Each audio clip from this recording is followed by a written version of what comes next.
Hello learners, welcome to my YouTube channel. आज के इस वीडियो में मैं आपको लास्ट चैप्टर करवाऊंगी मैनेजमेंट अकाउंटिंग का, बजटिंग वाला, बजटिंग इन बजटरी कंट्रोल। इससे पहले मैं आपको 2 चैप्टर्स कवर करवा चुकी हूँ, nature and scope of management accounting and management reporting. आज का हमारा चैप्टर है बजटिंग एंड बजटरी कंट्रोल। आज हम इसका एक टॉपिक करेंगे लर्न। देखिए, इसका हम करेंगे मीनिंग, ठीक है, और ये डिफरेंस बताऊंगी मैं आपको, ऑब्जेक्टिव्स एंड प्रिकॉशंस, ये टॉपिक रहेगा आज का हमारा, प्रिकॉशंस। ठीक है, तो हम करते हैं स्टार्ट। ये देखिए, सबसे पहले बजटरी कंट्रोल। इसका मेन एम तो कॉस्ट को ही कंट्रोल करना है। ठीक है, सबसे पहले आप बताओगे कि बजटरी कंट्रोल एक इम्पॉर्टेंट टूल है मैनेजमेंट अकाउंटिंग का। ठीक है, जो ऑप्टिमम यूज़ करता है रिसोर्सिस का और प्रॉफिट्स को बढ़ाना, इसका मेन ऑब्जेक्टिव होते हैं। ठीक है, बजटरी कंट्रोल में मेनली प्लान्स प्रिपेयर होते हैं जिन्हें हम बजट कहते हैं, जैसे sales budget, production budget, purchase budget, overhead budget, ये सारे बजट्स होते हैं। एग्जांपल्स बता दीजिएगा। और ये बजट्स जो होते हैं फिर उन्हें कंपेयर किया जाता है एक्चुअल रिजल्ट से। देन डेविएशंस फाइंड आउट होते हैं, फिर करेक्टिव एक्शन लिया जाता है। ये सारा प्रोसेस तो हम पढ़ चुके हैं फर्स्ट चैप्टर में भी, कि बजटरी कंट्रोल एक टूल है जिसमें बजट्स बनते हैं, उनका कंपैरिजन होता है एक्चुअल रिजल्ट से, डेविएशंस निकलते हैं, फिर करेक्टिव एक्शंस लेते हैं। ठीक है, तो ये तो बहुत ईजी रहने वाला है। बजट का मतलब वही हो गया जो एक quantitative expression plan of action होता है। ठीक है, ये डेफिनेट पीरियड में बनता है और ये पहले एडवांस में बनता है, इम्पोर्टेंट टूल है। ये तो बहुत ही कॉमन से हो गए बजट के मीनिंग में। ठीक है, फीचर्स भी। उसके बाद हम करेंगे एक डेफिनेशन वेल्डन के अकॉर्डिंग। बजटरी कंट्रोल एक प्लानिंग होती है पहले से एडवांस में। ठीक है, और वेरियस फंक्शंस ऑफ बिजनेस, सो आपके बिजनेस को हम ईजिली कंट्रोल कर सकते हैं एज होल।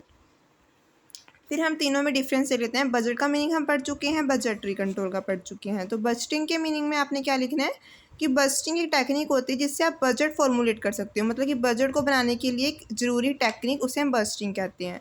बजट प्लान है, बजटिंग एक टेक्निक है फॉर्मुलेट करने की बजट को, और बजटरी कंट्रोल तो टूल है जिसका मीनिंग आप दोगे, जो मैंने आपको स्टार्टिंग में समझाया था।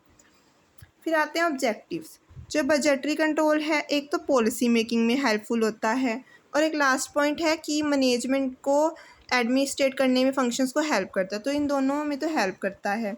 कंट्रोल भी करता है दो चीज़ों को, एक तो बहुत सारे डिपार्टमेंट्स की कॉस्ट को और रिसर्च एंड डेवलपमेंट एक्टिविटीज़ को कंट्रोल करता है, कोऑर्डिनेट करता है बहुत सारे डिपार्टमेंट्स में, कैपिटल रिक्वायरमेंट को डिटरमाइन करता है। ठीक है, वेस्टेज को कम करता है, प्रॉफिट्स को बढ़ाता है और एफिशिएंसी को बढ़ाता है। ये सारे तो मीनिंग में ही पढ़ चुके थे कि ऑप्टिमम यूटिलाइजेशन करना, रिसोर्सेज की वेस्टेज को कम करना, प्रॉफिट को बढ़ाना, एफिशिएंसी को बढ़ाना। तो ये सारे कॉमन एक ऑब्जेक्टिव्स में आप लिख देना। फिर आते हैं प्रिकॉशंस। ये मेन टॉपिक भी हो सकता है इस चैप्टर का। ठीक है, 15 मार्क्स के अकॉर्डिंग। और इसके एडवांटेजेस और डिसएडवांटेजेस। एडवांटेजेस अगेन जो है वो आपके ऑब्जेक्टिव जैसे सेम रहेंगे, और मैं आपको डिसएडवांटेजेस समझाऊंगी इस वीडियो में। तो आपको मैं प्रिकॉशन समझाऊंगी।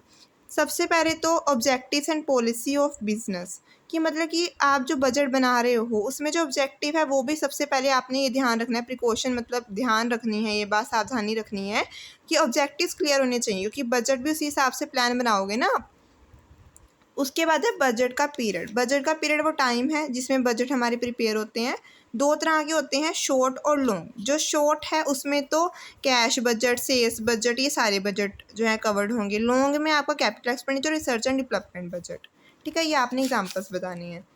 फिर है बजट कमेटी। बजट कमेटी वो कमेटी होती है जिसके पास सारे बजट सबमिट करवाते हैं मैनेजर्स। हर एक अलग अलग डिपार्टमेंट के होते हैं ना, सेल्स डिपार्टमेंट होता है, सो सारे मैनेजर्स हर डिपार्टमेंट के जिसको सबमिट करवाते हैं बजट्स बनाकर, उन्हें हम बजट कमेटी कहते हैं। ठीक है, ये पॉलिसी बनाती है, मास्टर बजट बनाती है। मास्टर बजट में सारे बजट इनकॉर्पोरेटेड हो जाते हैं, इंक्लूड हो जाते हैं। ठीक है, उसके बाद आती है बजट सेंटर्स। बजट सेंटर्स हमारे डिपार्टमेंट हो गए। ये सारे एग्जांपल दे दीजिएगा, परचेज डिपार्टमेंट, सेल्स डिपार्टमेंट। तो सेंटर्स का मतलब यहाँ डिपार्टमेंट से ही है, और ये अपने अलग अलग बजट्स बनाती हैं। फिर है बजट मैनुअल। बजट मैनुअल एक रिटन डॉक्यूमेंट होता है जिसमें सारे मैटर्स कवर होता है कि आपका फंक्शंस क्या है, आपकी ड्यूटीज़ एंड रिस्पॉन्सिबिलिटीज़ क्या हैं। ठीक है, ऑब्जेक्टिव्स क्या हैं। तो ये कॉमन सा हो गया बजट मैनुअल के एक डॉक्यूमेंट है जिसमें आपका सारा मैटर, रिलेवेंट मैटर लिखा हुआ है। ठीक है, उसके बाद आता है ऑर्गेनाइजेशन फॉर बजटरी कंट्रोल। एक सक्सेसफुल बजट्स को प्रिपेयर करने के लिए ऑर्गेनाइजेशन में कोऑपरेशन होना चाहिए, और ये सारे होते हैं। देखिए, पहले तो चीफ एग्जीक्यूटिव है, फिर चीफ एग्जीक्यूटिव बजट कमेटी होते हैं सारे इसमें इंक्लूड। एक तो प्रोडक्शन मैनेजर जो प्रोडक्शन बजट बनाता है, सेल्स मैनेजर सेल्स बजट बनाता है, फाइनेंस मैनेजर कैश बजट बनाता है, अकाउंट मैनेजर कॉस्ट बजट बनाता है, पर्सनल मैनेजर लेबर बजट बनाता है, और research and development manager research and development budget ही बनाता है। ठीक है, तो ये सारी ऑर्गेनाइजेशन आपने बना के आनी है एग्जाम में। नेक्स्ट है बजट ऑफिसर। बजट ऑफिसर को मैंने यहाँ एक्सप्लेन किया है कि जो बजट ऑफिसर है वो चीफ एग्जीक्यूटिव ऑफिसर ही अपॉइंट करते हैं, और यही जो है वो एक्चुअल बजट को बजटेड परफॉर्मेंस से कंपेयर करके डेविएशंस निकालता है। मतलब इसका मेन फंक्शन बता देना है, और कौन अपॉइंट करता है ये बता देना है। तो इस तरह से आपकी प्रिकॉशंस जो हैं आपको लर्न हो जाएंगे। ठीक है, बिल्कुल ईजी थे ये। ठीक है, हमारी और वीडियोस जानने के लिए हमारे चैनल को लाइक एंड सब्सक्राइब कीजिए फ्रेंड्स, एंड थैंक यू।